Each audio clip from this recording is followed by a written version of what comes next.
Welcome to Pro Wrestling History Daily Top 5. I'm your host, the eclectic gentleman, Stephen Watts, and join me as I count down the top 5 moments for this day in pro wrestling history. But before we get started, don't forget to like, share, and subscribe. And without further ado, let's get our wrestling history on. Number 5, 1953.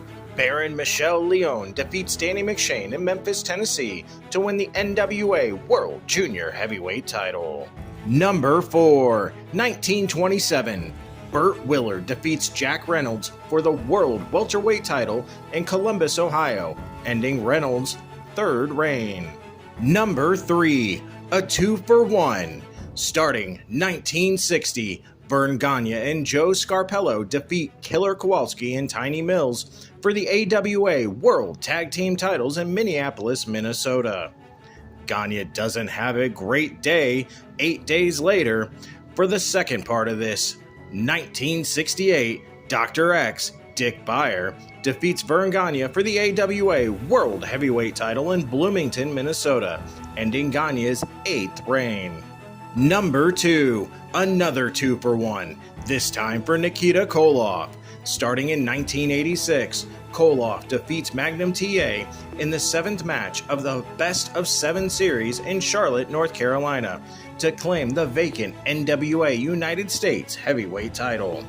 Just a year later, in 1987, Nikita Koloff defeats Tully Blanchard to win the NWA World Television title in Fayetteville, North Carolina, ending Blanchard's 2nd reign with that belt.